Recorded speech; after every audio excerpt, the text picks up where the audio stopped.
Palavra da Verdade, com Hernandes Dias Lopes. Amados, nós vamos então abrir a palavra de Deus no livro de Êxodo, capítulo 33.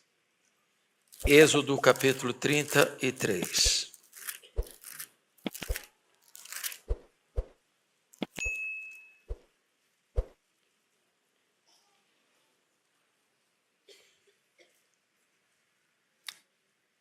Esse texto diz assim: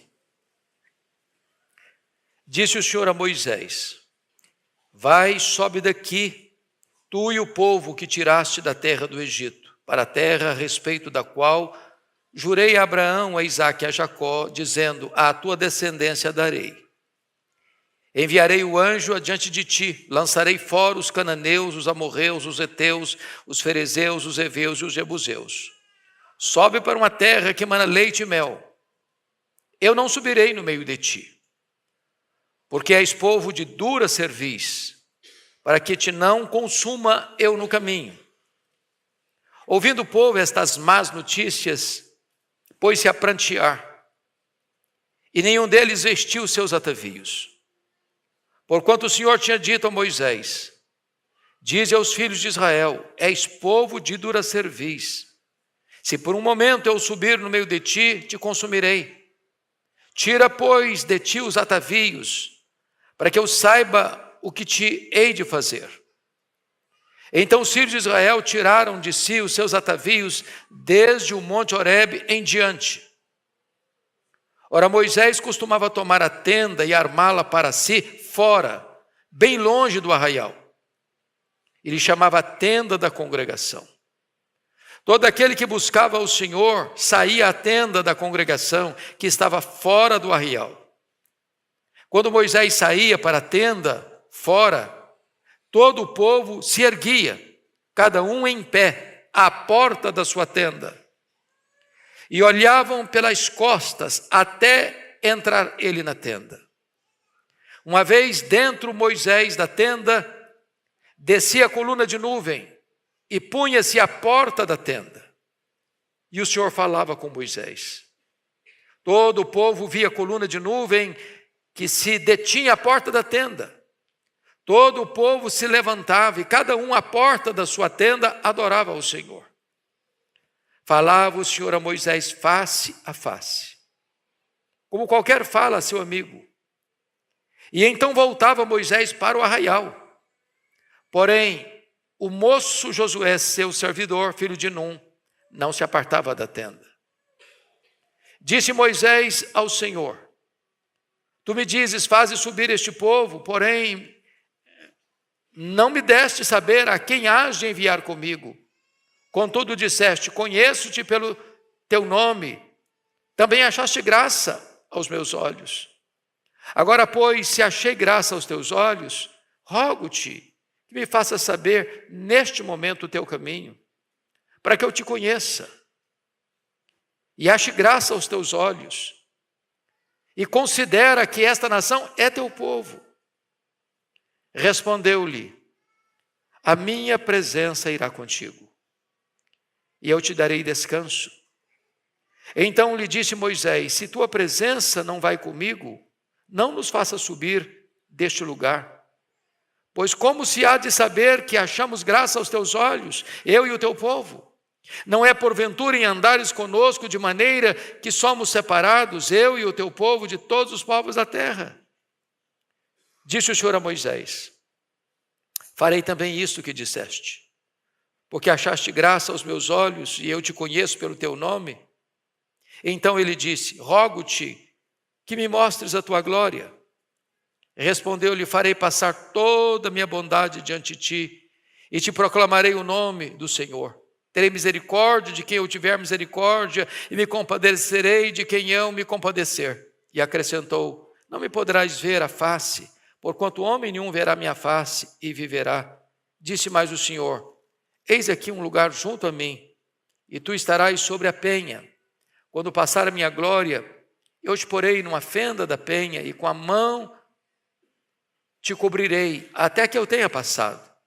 Depois, em tirando eu a mão, tu me verás pelas costas, mas a minha face não se verá.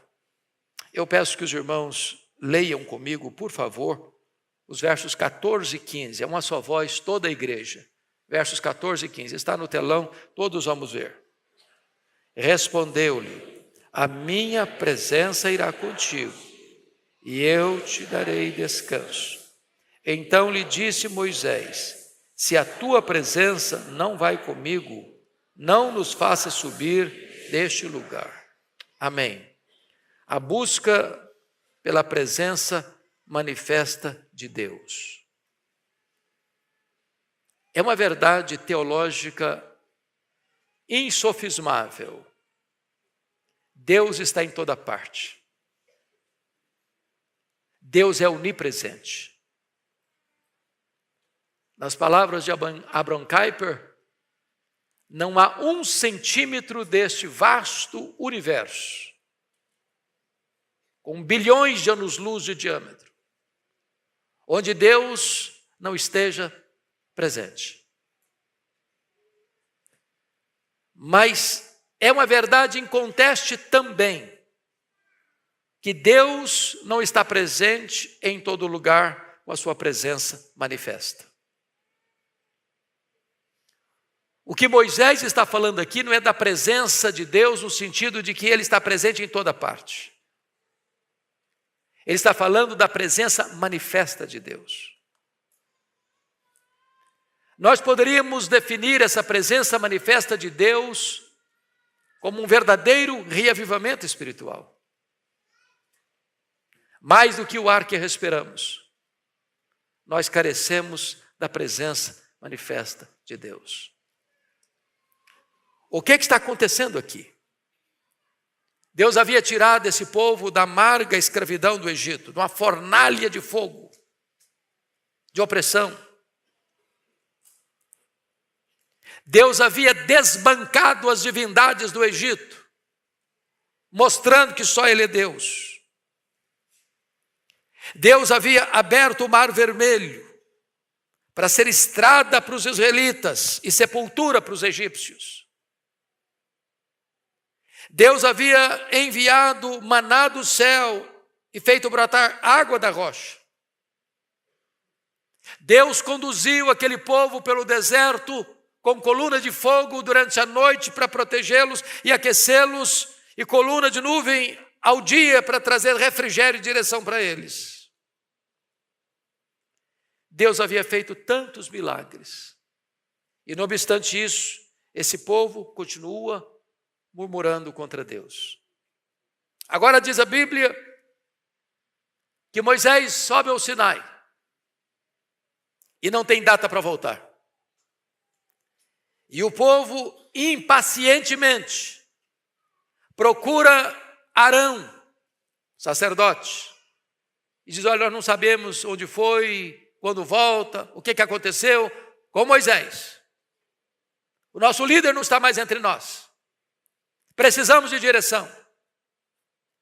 Então precisamos que você faça deuses, para nós chamarmos de nosso Deus, para nos guiar daqui para frente. E Arão, insensatamente, não confronta o povo, atende a voz do povo, deixando muito claro que a voz do povo nem sempre é a voz de Deus. Deixando claro que nem sempre a maioria está certa. E diz a Bíblia que Arão então manda que todas as pessoas, as mulheres sobretudo, tirassem as argolas das orelhas, os atavios, e trouxessem para ele. E trouxeram muito ouro. E Arão então molda aquele ouro, põe no fogo e molda aquele ouro e faz daquele ouro um bezerro de ouro. E o povo aclama aquele bezerro como se Deus fosse. E Arão convoca a nação inteira para a festa ao Senhor. E é curioso que eles acham que estão adorando ao Senhor através de um bezerro de ouro. E nesta festa houve danças, houve músicas. E a palavra que aparece no original é que houve ali uma espécie de bacanal, de promiscuidade, de sensualidade desbragada. Quando Deus avisa Moisés no monte, olha, volta lá que o teu povo se corrompeu. E quando Moisés chega, o povo estava em grandes alaridos, numa festa sincrética, mística, pagã. E a Escritura diz que Moisés ficou tão aborrecido que joga as tábuas e elas se quebram. E ele pega aquele bezerro de ouro, o destroça e o destrói. O castigo de Deus vem sobre o povo. E Deus toma uma decisão. Disse, olha Moisés, eu vou destruir esse povo. Eu vou começar uma nova nação através de você. E nesse momento Moisés, diz a Bíblia, que entra na brecha da intercessão e diz, meu Deus, poupa esse povo. É o teu povo. Se tu destruíres esse povo, os egípcios vão dizer que tu tinhas mais intenção contra ele para tirá-lo da escravidão do Egito, para matá-lo no deserto. Poupa o teu povo, Senhor. E então, Deus toma uma decisão de retirar a sua presença desse povo. E Deus disse, eu não vou mais com vocês. Se eu andar no meio de vocês, eu vou destruir vocês. Porque esse povo é teimoso. Esse povo não se rende. Esse povo tem a nuca dura demais, não se inclina. É dura serviço. E aqui está, meus amados irmãos, aquilo que eu chamo de a maior tragédia que pode acontecer com uma pessoa, com uma família, com uma igreja. É quando Deus resolve se retirar. É curioso, e eu chamo a sua atenção para isso, que Deus diz assim, prestem bem atenção. Disse, versículo 1, disse o Senhor a Moisés, vai, sobe daqui, tu e o povo que tiraste da terra do Egito, para a terra a respeito da qual jurei a Abraão, a Isaque e a Jacó, dizendo, a tua descendência a darei. Deus promete dar a terra. Mas Deus está dizendo, eu não vou. Deus disse mais no versículo 2, enviarei o anjo adiante de ti. Um anjo é tão importante? Um anjo tem tanto poder? Apenas um anjo mata 185 mil soldados ao redor de Jerusalém. Os anjos são ministros de Deus. São valorosos em poder. Mas Moisés entende uma coisa. Meu Deus, um anjo é maravilhoso. Mas um anjo não substitui a tua presença. É da tua presença que nós precisamos. Então não nos faça subir daqui se tu não fores conosco. Mas Deus disse mais. No versículo 2, Deus disse, eu lançarei fora os cananeus, os amorreus, os heteus, os ferezeus, os heveus, os jebuseus. Ou seja, Deus está dizendo, eu vou dar vitória para vocês. Eu vou derrotar os inimigos de vocês. Vocês são vencedores, vocês são vitoriosos. Ninguém vai desbancar vocês, ninguém vai derrotar vocês, é promessa minha, a promessa está de pé. E Moisés disse, Senhor, a vitória é importante, os inimigos serem derrotados também é importante, os inimigos serem vencidos também é importante, mas meu Deus, isso não basta, isso não é suficiente, se tu não fores conosco, não nos faça subir deste lugar. Mas Deus prometeu mais. No versículo 3, Deus disse, sobe para uma terra que emana leite e mel. A terra prometida é maravilhosa, é a terra da promessa, é a terra que emana leite e mel, mas Moisés está dizendo assim, Senhor, se o Senhor não for conosco, não nos faça subir, a terra é boa mesmo, a terra emana leite e mel mesmo, a terra é tua promessa mesmo, Deus, a terra é fruto da tua fidelidade em prometer aos nossos patriarcas, Abraão, Isaque e Jacó, que nos daria essa terra, mas sem a tua presença, o que adianta a terra prometida? Meus amados irmãos, a maior necessidade nossa não é da terra prometida, não é do anjo, não é da vitória sobre os inimigos. A maior necessidade da igreja é da presença manifesta de Deus. Podemos ser prósperos? Podemos ser vitoriosos? Podemos ter conquistas? Podemos ter milagres? Mas se Deus não for conosco, nada disso vai fazer sentido na nossa vida. Agora, a grande questão nesse texto, irmãos, é por que a presença de Deus foi embora? Por que a Shekinah de Deus abandonou? Por que a coluna de nuvem não aparecia mais? Por que a glória de Deus não se manifestava mais? Então, notem comigo o versículo 3. Quando diz, sobe para uma terra que manda leite e mel, eu não subirei no meio de ti, e vem a explicação, porque és povo de dura cerviz, para que eu não te consuma no caminho. O que impede a presença manifesta de Deus na nossa vida, na nossa casa e na nossa igreja é o pecado.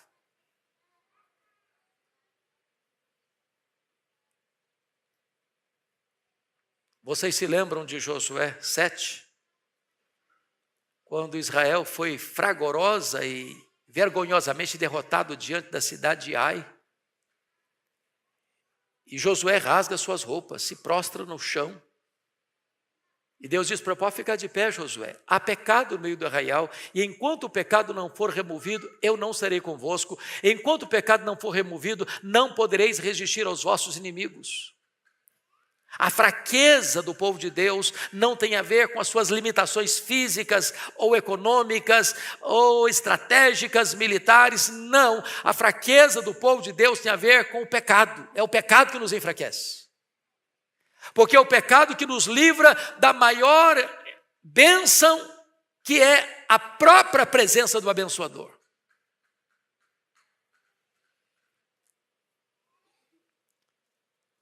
Então, em virtude da consciência do problema, feito o diagnóstico, encontremos aqui, meus amados irmãos, o primeiro gesto para o retorno da presença de Deus ou para o reavivamento. Confira comigo o versículo de número 4. Ouvindo o povo estas más notícias, pôs-se a prantear, e nenhum deles vestiu seus atavios. Poderíamos chamar isso aqui, pastor Ivaldo, de arrependimento. A consciência do pecado, a consciência do erro, a consciência da transgressão, a consciência da idolatria, a consciência da desobediência. E diz o texto que, ouvindo eles as más notícias. Que mais notícias? Que notícia má era essa que eles escutaram? Deus não vai mais caminhar conosco. E se Deus não caminhar conosco, o que vamos fazer? Todos nós sabemos de cor, Romanos 8,31, se Deus é por nós, quem será contra nós? E se fizéssemos a pergunta invertida, e se Deus for contra nós, quem será por nós? Se há a presença de Deus, que é a coisa mais deliciosa que pode existir na vida, e se essa presença for embora? E se na nossa casa estiver Icabode, foi-se a glória do Senhor, o que será de nós? Então coube ao povo um gesto de arrependimento, e o fato é que eles prantearam, eles choraram. Não é apenas um choro emocional, não, é um choro de arrependimento.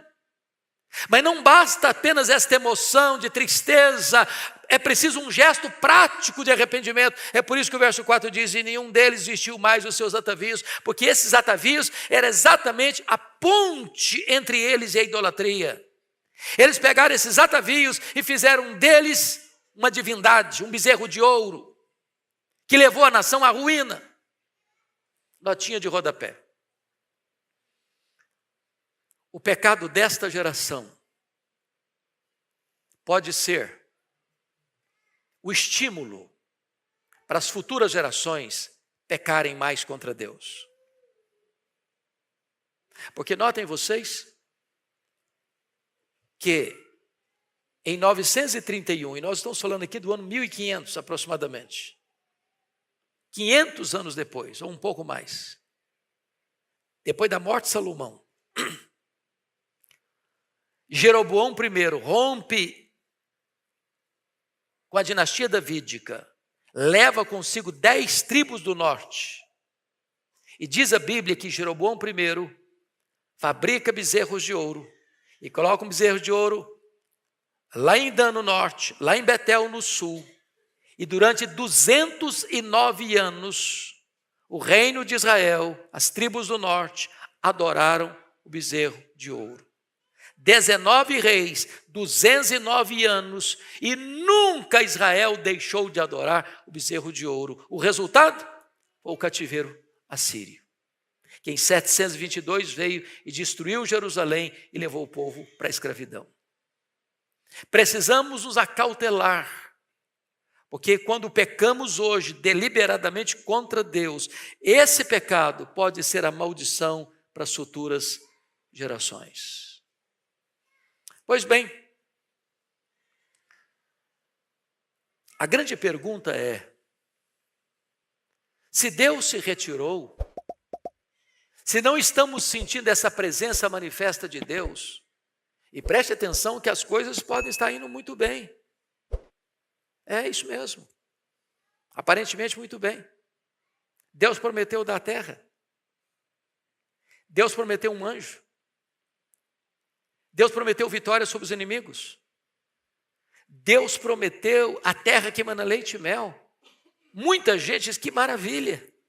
Olha que bênção. Olha que coisa maravilhosa. Tem promessa. Tem vitória, tem inimigo derrotado, tem anjo, tem terra que emana leite e mel, é tudo o que precisamos. Mas está faltando o principal: a presença manifesta de Deus.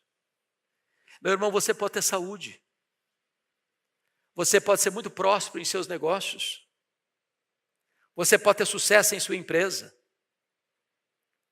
você pode ser um desses que vão escapar do desemprego de São Paulo. Você pode estar bombando na sua empresa e ganhar muito dinheiro. Você pode estar tomando posse de coisas inimagináveis na vida. Se lhe falta a presença manifesta de Deus, lhe falta tudo. Lhe falta tudo. A grande questão é como recuperar essa presença. E a Bíblia nos informa, e preste atenção no que está escrito, no versículo 7. Ora, Moisés costumava tomar a tenda e armá-la para si fora, bem longe do arraial. Ele chamava a tenda da congregação. Todo aquele que buscava o Senhor saía à tenda da congregação que estava fora do arraial. Então a primeira coisa que nós encontramos aqui, meus irmãos, é que Moisés sente o fardo do pecado do povo. E ao sentir o fardo do pecado do povo, ele resolve orar para mudar o quadro, para mudar o diagnóstico. E quando eu olho para a história da igreja, meus irmãos, todas as vezes que a igreja entrou numa crise, talvez até de prosperidade financeira, de riqueza, de sucesso, de tanta coisa, de tantas conquistas, mas faltava a presença de Deus, alguém se levanta com esse fardo e começa a orar. Foi assim em Oxford, em 1739, com John Wesley e George Whitefield. Foi assim em 1904, com Evan Roberts, no país de Gales. Foi assim em 1857, com Jeremias Lampier, em Nova York. Foi assim com Zinzendorf, lá na Alemanha, em 1723. Foi assim na Coreia, em 1907. Se nós queremos a presença manifesta de Deus, precisamos orar. Precisamos orar.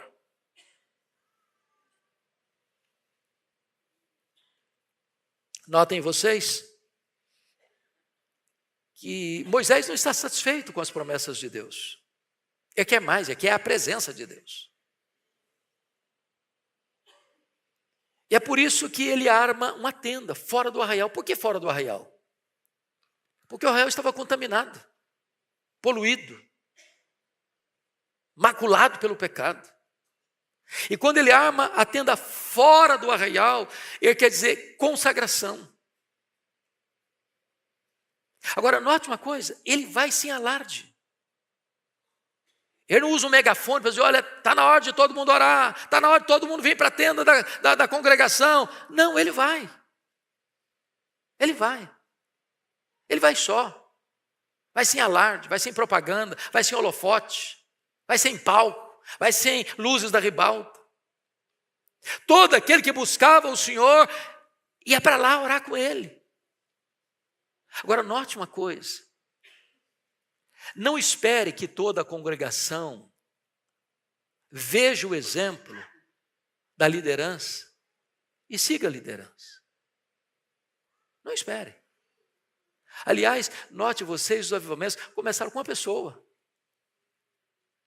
De repente alguém vai. Alguém se aproxima. Eu tive, pastor Ival, presbítero de Cera, uma experiência muito marcante quando eu estava no seminário, no 4º ano. Eu me considerava um aluno muito aplicado. Tirava excelentes notas.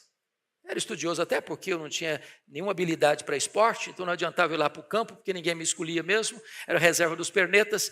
Falou, então vou estudar, o jeito é estudar. Até que eu vou pregar em Franca.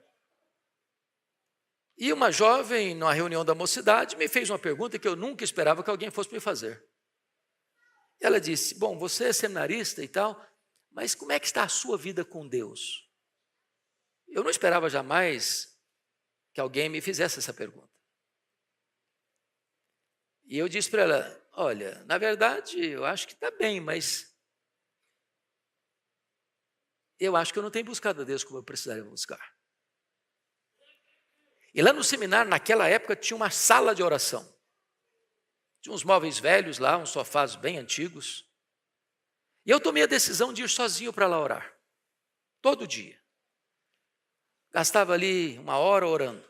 Lia a Bíblia, ajoelhava e orava. Sozinho, sem falar nada para ninguém.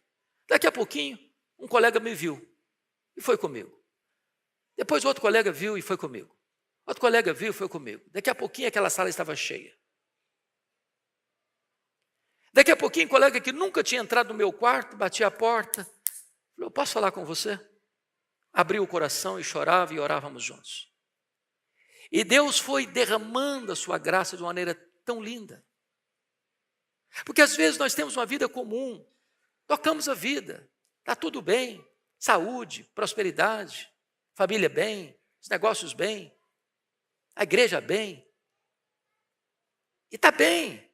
Tem terra, tem anjo, tem promessa, tem vitória. E às vezes deixamos de entender que a maior necessidade de nós é da presença manifesta de Deus. Agora, quando Deus vê Moisés na tenda, buscando a presença dele, diz que a coluna de nuvem estava lá. A presença de Deus voltou. Voltou onde? Onde havia gente buscando a face de Deus, querendo Deus. Gente que queria mais do que as bênçãos de Deus, gente que queria Deus. E diz o texto que as pessoas ficavam na porta da sua tenda, olhando Moisés. Elas não iam, mas olhavam, elas viam. E viam a presença de Deus aparecer, a presença de Deus presente, a Shekinah de Deus descendo, a nuvem da glória pousando sobre a tenda. E essa experiência levou todo o povo a adorar a Deus na porta da sua tenda, lá dentro da sua tenda. Meus amados, esta igreja tem pregado, esta igreja tem feito conferências, esta igreja tem tido reuniões de oração nas madrugadas, esta igreja tem feito vigílias de oração, e esta igreja demonstra uma coisa, nós estamos felizes do que Deus está fazendo, nós estamos gratos a Deus pelo crescimento da igreja, pela expansão missionária, pelas igrejas plantadas, pelos templos construídos, pelos missionários enviados. Nós estamos felizes de receber pessoas e mais pessoas aqui, mês após mês, ano após ano, mas nós queremos mais. Nós queremos a presença manifesta de Deus neste lugar. Queremos mais. Agora notem. Versículo 9. Uma vez dentro Moisés da tenda, descia a coluna de nuvem e punha-se à porta da tenda, e o Senhor falava com Moisés. E diz a Bíblia que todo o povo se levantava, e cada um à porta da sua tenda adorava o Senhor. E diz a Bíblia que ali falava o Senhor a Moisés face a face. Face a face. Intimidade com Deus.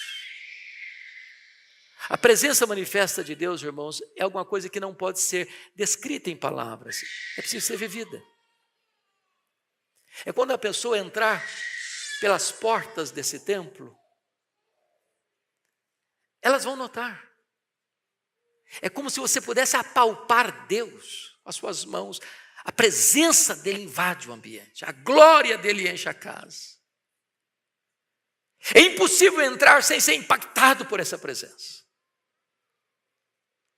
É isso que ansiamos, é isso que desejamos, é isso que necessitamos. Agora vejam vocês ainda, por favor. Versículo 11.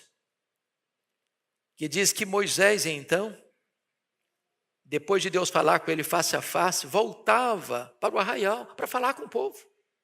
A tenda está fora do arraial. Ele voltava lá para o arraial para falar com o povo. Mas diz o texto que o moço Josué, seu servidor, filho de Num, não se apartava da tenda. O que ele está querendo dizer com isso? Deus tem mais. E nós não vamos perder nada daquilo que Deus tem para nós. Fica aqui, Josué, porque Deus já se manifestou, a glória já chegou, a Shekinah já desceu, a coluna de nuvem está sobre a tenda, e eu vou lá falar com o povo, mas fica aqui, porque Deus tem mais para nós, e nós queremos tudo quanto Deus tem para nós. Nós não queremos nada que não seja de Deus, mas tudo quanto Deus tem, nós queremos. Deus tem mais, Deus tem infinitamente mais para o seu povo.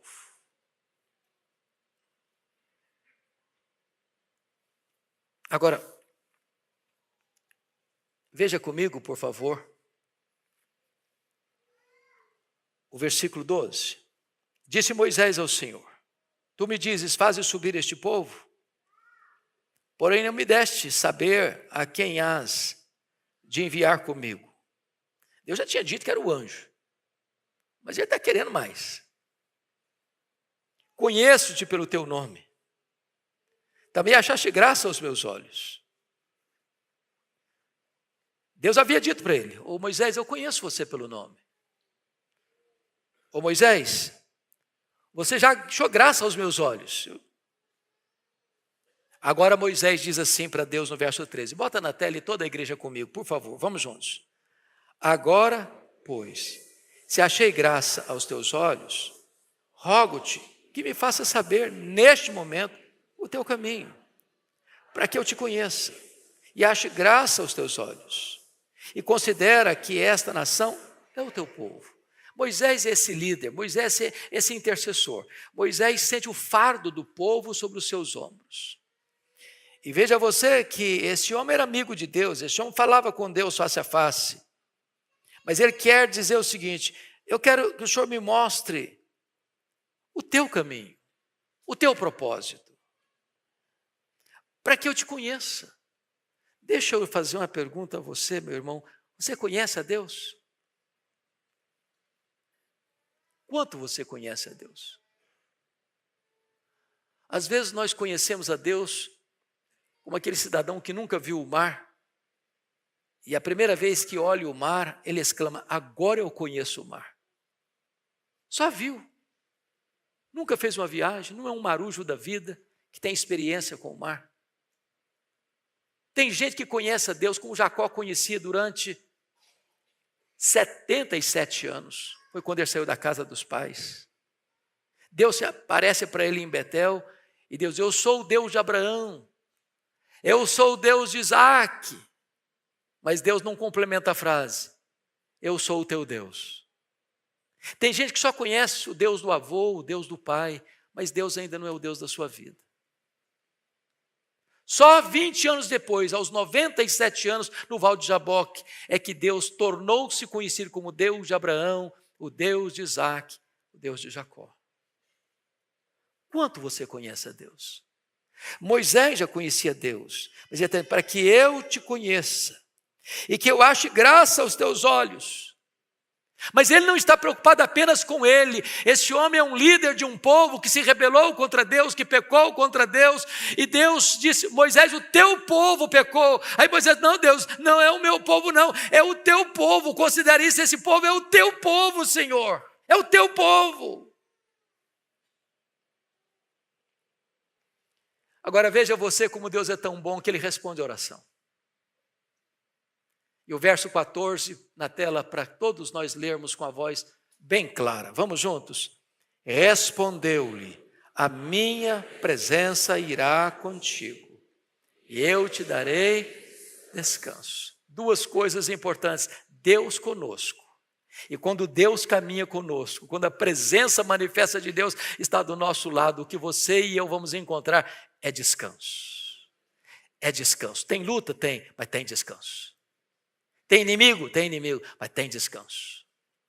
Tem prova? Tem vale? Tem prova e tem vale, mas tem descanso. Esse descanso não é o descanso que você encontra numa noite de sono e nem nos calmantes da vida. Esse descanso é o descanso da presença de Deus com você. Eu te darei descanso, Moisés. Então, Moisés, no verso 15 diz, todos nós, o verso 15. Então, lhe disse Moisés, se a tua presença não vai comigo, não nos faça subir deste lugar.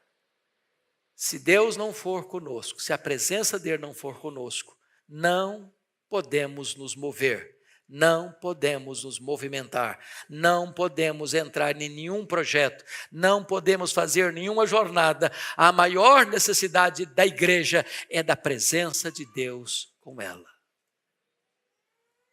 Mas Moisés é um homem que tem tanto desejo de Deus que vai por etapas. Deus, é a tua presença, Senhor. Depois que Deus garantiu que eu vou com você, ele diz, agora Deus, faz o seguinte, mostra-me a tua glória. Eu quero mais, eu anseio mais, tem mais. E tudo que o Senhor tem, eu quero.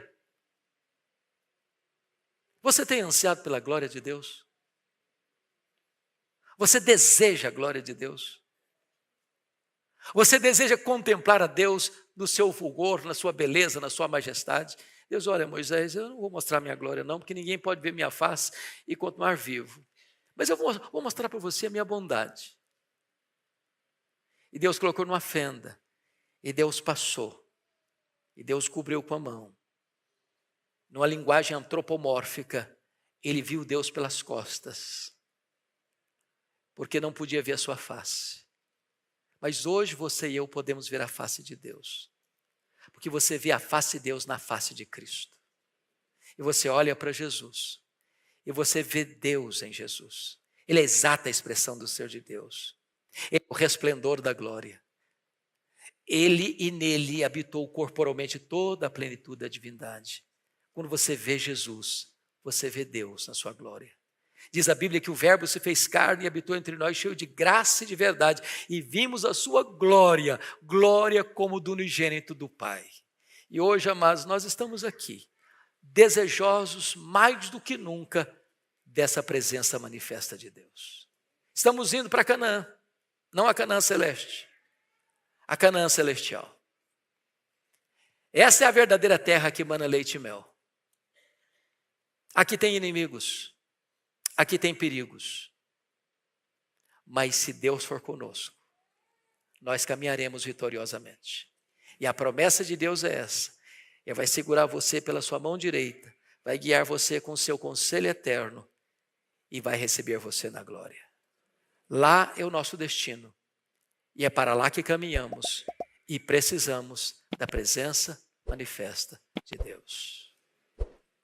Quem anseia essa presença manifesta de Deus na sua vida?